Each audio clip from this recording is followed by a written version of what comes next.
Ето го доказателството, че етеричното масло от мента работи при главоболие. Снощи се събуждам с адското главоболие. И ментата е винаги до мен. Просто се протягам ръката, отварям шишенцето и се намазвам ето така.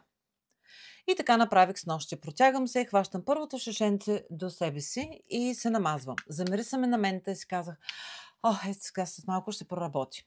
Минава известно време. Не става. Пак отварям шишенцето. Пак се намазвам. И така няколко пъти, никакъв резултат. И си казвам, този път тая мента не работи. Нещо стана, нещата са по-сериозни.